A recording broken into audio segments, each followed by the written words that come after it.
This is me, Elise. I'm writing a documentary about consent.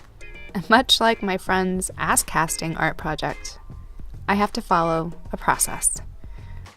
Phase 1. Select material and use layers. Phase 2. Wait for things to harden. Phase 3. Show off. Final product.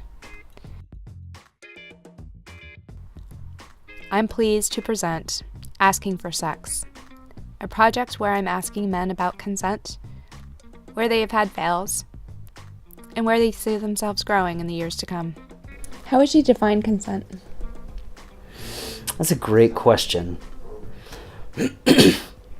Like, for me, that means that both sides know what they're getting into and know what they're getting into in their full faculties as well. Consensus is that consent is getting permission.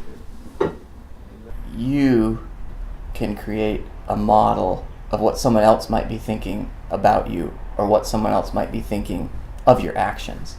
And when you're 2 or 3 years old, you're not quite there. You'll just go up to the other kid and take their toy. And you don't ask for permission because you don't have a sense in your mind that might violate some privacy or it's the other kid's toy. So I think of consent as starting when you develop this theory of mind or ability to empathize, which happens differently for kids, but usually around the age of 5 or 6. That if you really want to know that you're on the same page with somebody, then you should probably try to be as clear as possible that that's the case. Being welcomed to take a certain action, and sometimes that can be asking permission. The way I was not taught, but the way I kind of learned to have sex was that you just kind of get in it and don't talk, and then it's done, right? That's how it is in the movies, right? Yeah. They just have sex and then that cuts to And the then you next have a scene. cigarette. Right. And so that's the model, right? Yeah. And we don't have good sex ed. But sexual consent, I don't think I was ever taught, about that explicitly, other than expressing your sexuality, at least as I was raised, was not what you were supposed to do until you were married.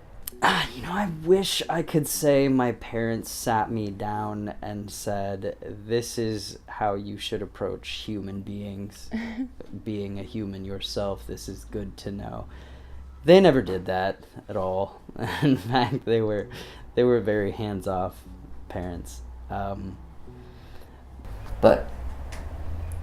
I always found myself in situations, as a teenager where you're just, with a girlfriend or something and feeling turned on, and all of those ideas about consent just sort of go out the window, and you just start acting and reacting in relation to how the other person is reacting to you.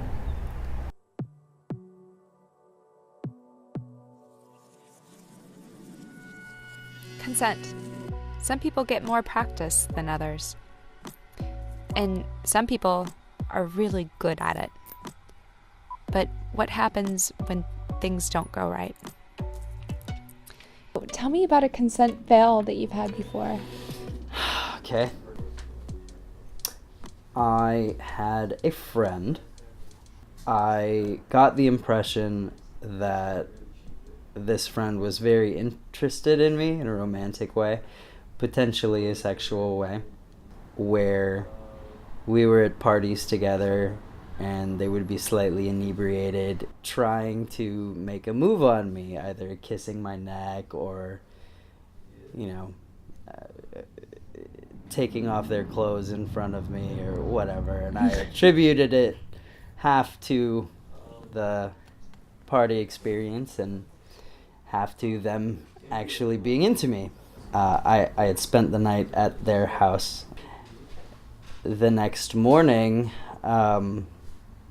I woke them up and went to kiss them, and it was not well received at all. It was actually made out to be a huge violation, and not to invalidate their experience of it, but it was I had it that it was a go, and it really absolutely was not. I remember in kindergarten, there was this girl, Katie, in class one day where I had something that I think it was a pineapple juice that I was drinking, and I thought this pineapple juice was really, really good. I wanted her to have some. Pineapple juice. Me too. Yes. I was like, and I tried to give her some. She said she didn't want any because, well, oddly, I think it was because it wasn't organic. And I guess you could only eat organic things. And this was way before. This was 1995 or 6. Whoa. So this was way before organic was something anybody knew about. And so she said she didn't want any, and so I poured. But I was just like, nope, you're gonna have some anyway. And so I poured juice in her cup, and she got upset. And then, well, I was told you can't just do that. That's so interesting. Yeah. And then I was like, oh yeah, I guess that makes sense. I guess I wouldn't want somebody doing that to me if I didn't want that to happen. I was like, yeah, okay. There was a girl I went on a date with, and it was just the first date, and we drank way too much, and we ended up at my place at the end of the date, and all of the cues or the hints I had earlier in the night when we were just a bit more sober was that, she wanted, physical affection and to be intimate. And by the time we got to my house, she was just barely conscious, and there was the energy and the excitement of wanting a sexual encounter, but I couldn't get consent, and I felt sort of awful about sort of forcing myself on the situation. So I felt I was not given consent by the nature of the situation. So I was rejected, so to speak, but it was more my decision about how to judge the situation. A woman I ended up dating for a little while, we had a great first date, was really just so excited about being around her. And at the end of the night, I asked if I could kiss her goodnight. And she said no.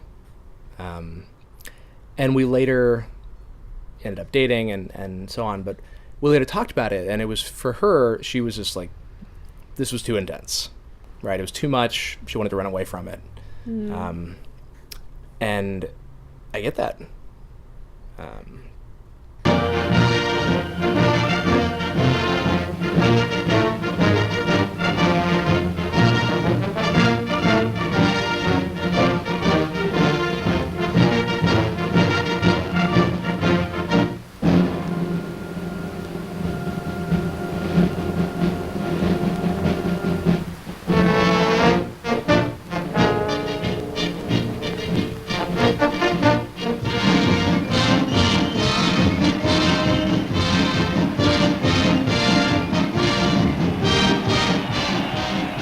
The idea? You're seeing more than a halfback going for a touchdown, a southpaw burning a strike over the inside corner, a sharpshooter nailing the basket from midcourt. You're seeing more than a cannonball serve and a neat right cross to the jaw. You're looking at the spirit of America. This is the way we like it, fast and hard-hitting and clean. Instinctively, Americans love fair play. It's built up from childhood. Give the other guy an even break. Play the game on the level. Don't hit a man when he's down. There's a 15-yard penalty for clipping, and a fighter who hits below the belt gets tossed out of the ring. We like it fast and hard-hitting, and we like it clean. When you step from the gridiron to no man's land, the rule book is buried and forgotten. Here there are no penalties except the one for losing, and it's not measured in yards. It's measured in life and death. War is the law of the jungle. Kill or be killed. Masculinity was exemplified during World War II. The era was shaped by anxieties concerning gender, sexuality, and the male self. It was even more exaggerated after World War II had ended. The continued emphasis on hard masculinity was intended to maintain political and economic stability. You see, being soft risked being viewed as a threat to national security. The threat dominated cultural and political life throughout the 1940s and 50s, only encouraging Americans to further promote masculine toughness, capitalism, and the male breadwinner ideal. The violence of World War II had a lasting impact on American society, and masculinity was radically altered by the war. Have you ever felt violated? Sexually, no. But, like, just in terms of consent, yeah. Like, I was bullied a little bit in grade school. I was always just a little shorter or, you know, a little smaller than some of the other guys.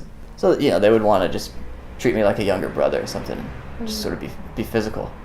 And I would just want to beat them on the basketball court or the soccer field rather than kind of get punched at. So I didn't feel like I was consenting to roughhousing with other guys, and they just wanted to do it because I was smaller. So that was like a feeling of violation that bothered me.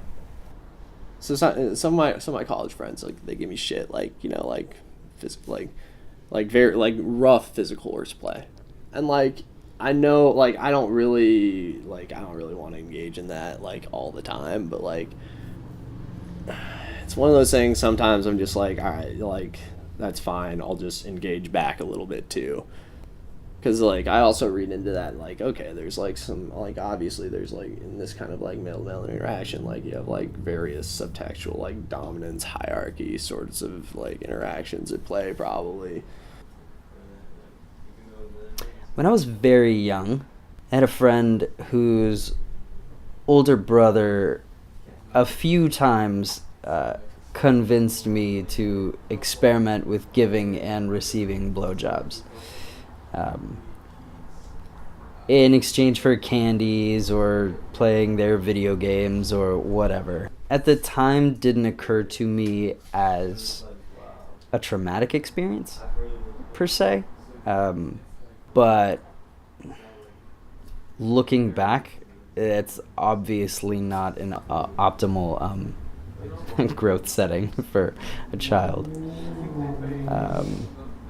I've had a babysitter or two touch me inappropriately, parents, friends making comments about me that you legally should not make about a minor. A lot of violence in my childhood.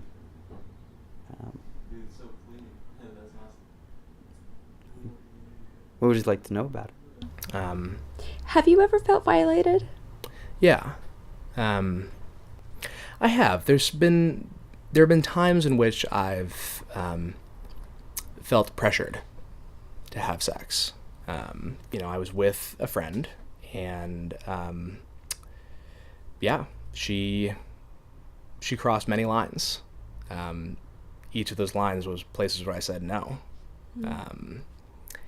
And it's interesting because I would never say, like, I wouldn't have thought like I've been sexually assaulted. But if the roles were reversed, if she were a man and I were a woman, it'd be black and white for me. And I think that's interesting. The double standard, right? Yeah. And, like, there's a double standard, and I think there's also a little bit of a reason for the double standard. Like, I weigh twice as much as she did. I wasn't physically threatened. I was, like, sexually and emotionally threatened. But, yeah. So I decided to talk to my fellow photographer friend. You see, photographers have a reputation. For that, right? So let me get this. If you are an art nude photographer, you're more likely to be taking pictures with women for sex. Not only for sex, still for money, right? Because it's how you make money. But also... So you get money and sex? I assume that. That's good. Okay, faster. There you go.